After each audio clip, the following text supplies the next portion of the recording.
Well, let's say that you had been born, just imagine with me, that you had been born in North Korea.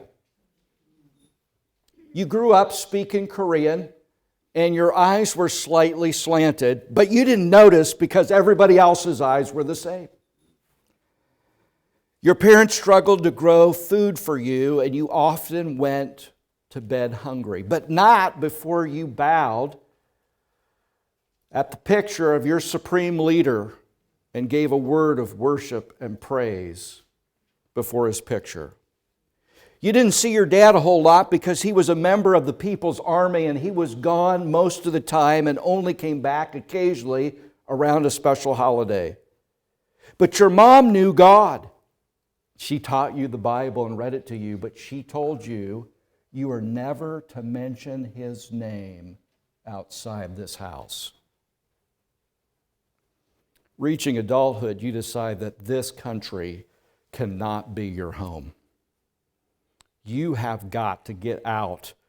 And you've heard through the radio and through leaflets that there's this other country called South Korea where you'd be a whole lot freer if you could only get there. And you hear about people who are going north and they're crossing into China and via China making their way back to South Korea. And you decide you've got to find out who's doing that. And you discover that there are people doing that, and you find the people that are behind that, and you make arrangements with them. You get, in fact, a little guidebook to show you which points and which houses to get to as they curry you underground from your home through northern Korea across the Yalu River into northern China. You're able to make the journey. Despite you're having your papers checked a couple times, you're able to get all the way to the border. It's just turning daylight as you see the chilling waters. 500 feet separate you from northern Korea and China, and you take the plunge into those waters to reach freedom. And you swim for your life as bullets start flying.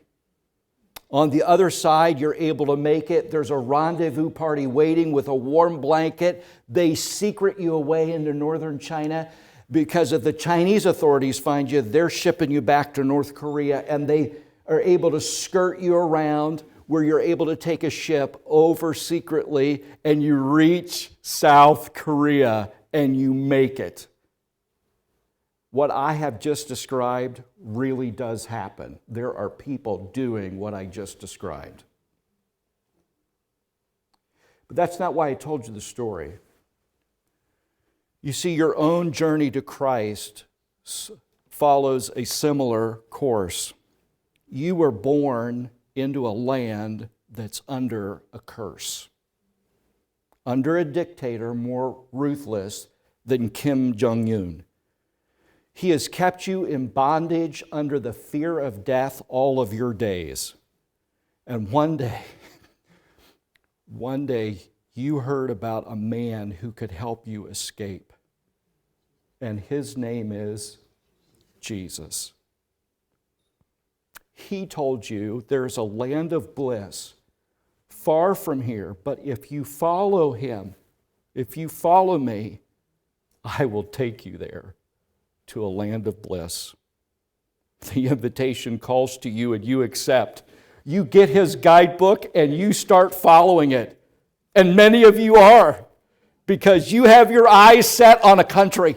You have your eyes set on a better land. You have your eyes set on a land of bliss that is far better than the land of curse under which we live. But to get there, you have to cross a river. And that river is called death. It's a chilling river that none of us wishes to cross. But if we get there and cross the river, there's a warm reception waiting for us on the other side. What will it be like to reach that land? We have spoken so much